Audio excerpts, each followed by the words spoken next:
I crossed the oxymoron 6 times this week and about 10 times last week. It wouldn't have entered my mind that I was crossing anything, and in the bad old days it certainly would have been called worse things than an oxymoron, but for the last 20 years or so there is no border when you cross the border. This famous construct has been at the top of the news in the last few weeks. It is high on the agenda of the Brexit negotiations, and the official line from Europe is that there will be no talk about future trading arrangements between Britain and Europe until there is some clarity on the border question. My father would have been intrigued by the prominence of the border.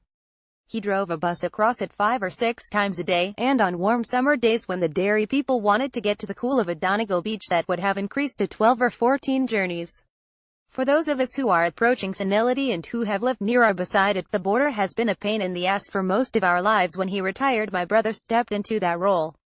Those were the days when the British Army erected their posts and asked for name and proof of identity before they let us through to the other side. The border is in my DNA. Like thousands of others, I can regale any company with stories and happenings that will have them in stitches of laughter. For those of us who are approaching senility and who have lived near or beside it, it has been a pain in the ass for most of our lives. The talk about the border is beginning to hot up. The Americans and the cops threw in their 2 pence worth this last few weeks.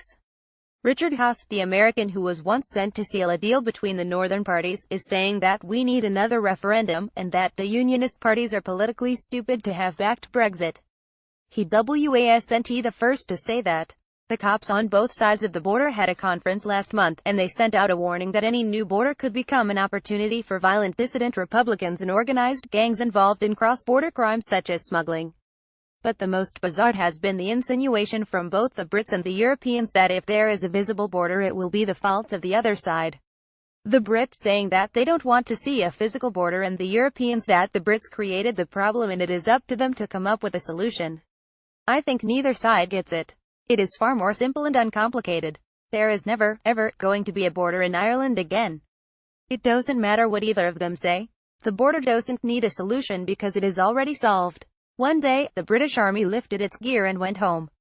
Most of the people felt the burden lift off their shoulders. 20 or so years ago, the Irish border disappeared. The old customs posts had long disappeared, and then, one day, the British Army lifted its gear and went home.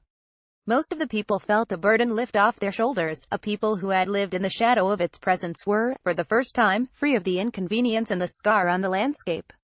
Since then they have lived with that freedom, and they have judged it to be right and good, and they have no intention of giving it up.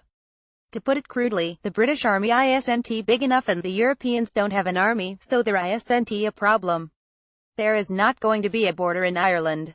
The silliest talk of all is about the Irish government having to police a border in Ireland.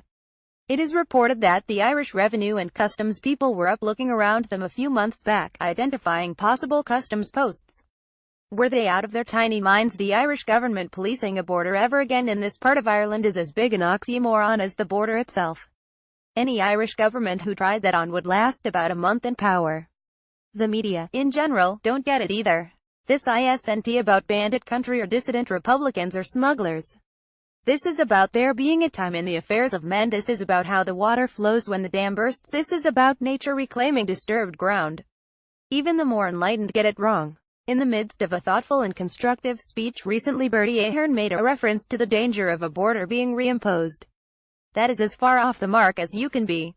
The Brits and the Europeans need to know that the border is not on the table at all. It is not up for negotiation. As John Cleese would have said, it is a dead parrot. The negotiators have much work to do and many issues to resolve, and those of us who are border people wish them well and hope that things will come to the best possible resolution. We are just grateful that we are not in the mix. They will have to find their compromises and resolutions far away from this part of the world. In the meantime, we will reminisce and tell stories to our children and grandchildren of sad, funny and unbelievable things that once happened when we drove up and down the roads. In those days it was called the border. Denis Bradley is a journalist and former vice chairman of the police board for the Police Service of Northern Ireland.